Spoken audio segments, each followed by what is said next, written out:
URC round number 14, folks. Stormers hosting Edinburgh. The Stormers get themselves a 33 points to 14 win, which looks comfortable enough on paper, but it was 7 points apiece at halftime somehow, which is a strange one when you look at all the stats.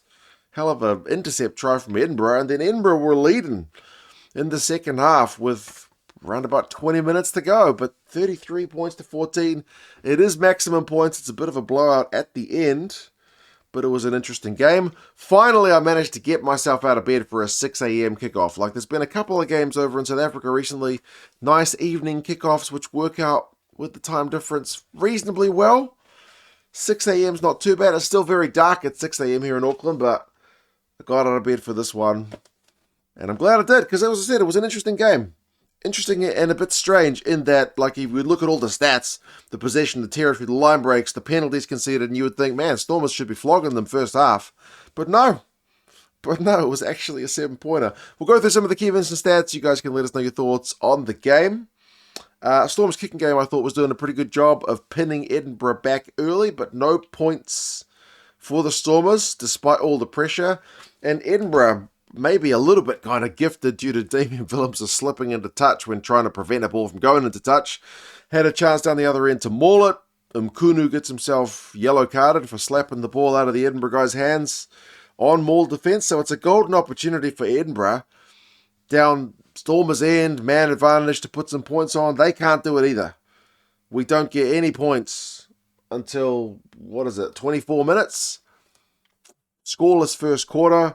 There's just the yellow card like I mentioned, but the Stormers scrum, it was getting on top. Neither side could get their line out at 100%. There was a little bit of the kind of wobbles there, which certainly didn't help with either side trying to get their attack in flow. But yeah, the Stormers scrum was looking good, but there were just too many errors.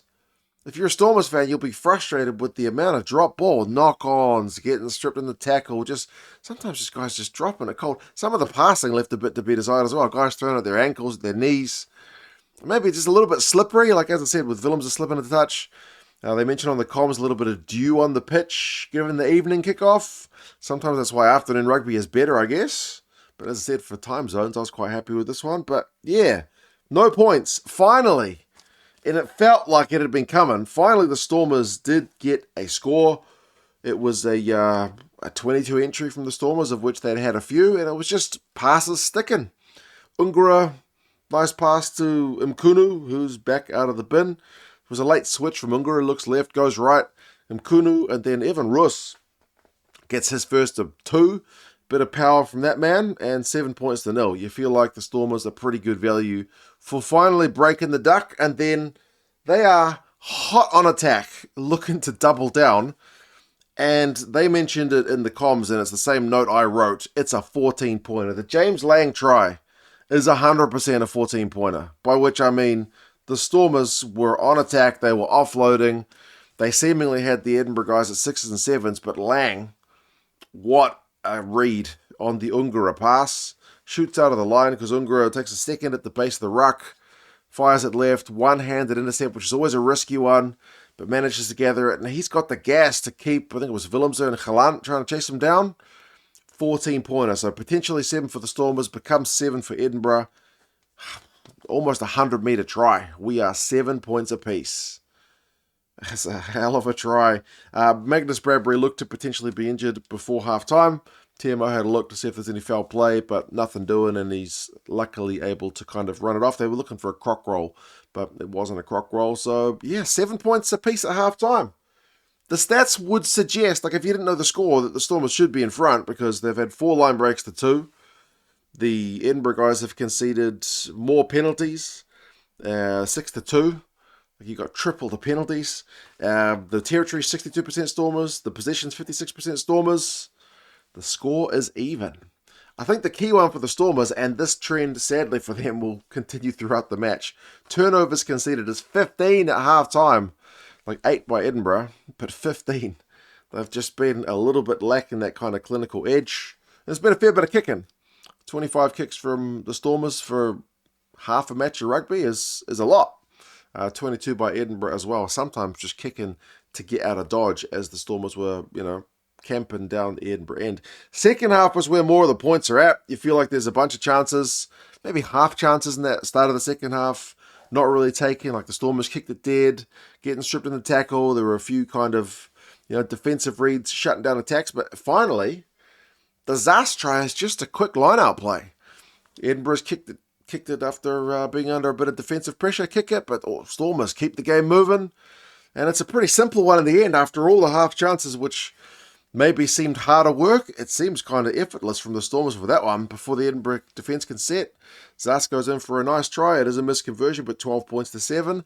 But just kind of similar to the first half, it looks like Edinburgh has hit straight back through McConnell. But sadly for them, he's in front of the kicker. And the view from the ref on the field of the big screen must not be a great one, because he was miles in front of the kicker. Miles in front. And the ref's like, from my point of view, it looks a bit tight. And he asked the TMO. I was hoping he would ask the TMO, because the TMO needed to get in on that one to say, no, he's miles in front. He said to the TMO, have you got a better view? And the TMO just said, like, he's in front. Came to the right conclusion. Sometimes the ref, looking at the screen, the angle, the distance, doesn't have a clear as view as us at home. But thankfully they came to the right call. But they still did get the next try anyway. Bowen Fencer off the bench.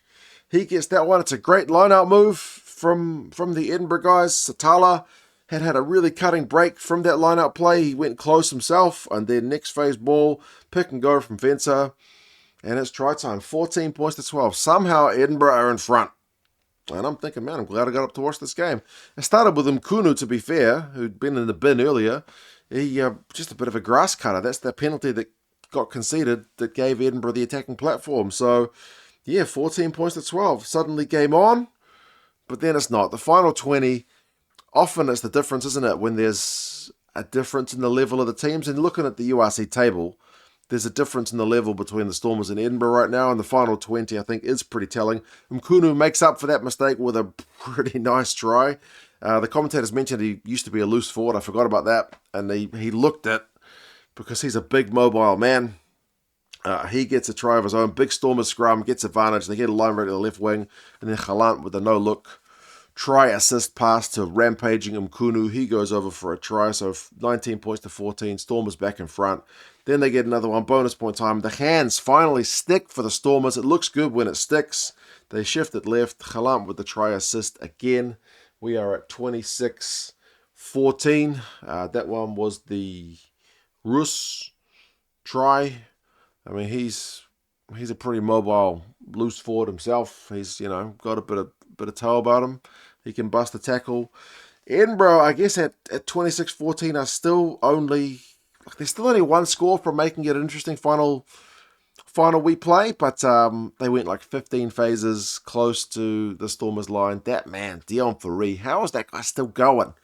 And he gets a turnover at the breakdown, or he wins a penalty at the breakdown, which he is known to do.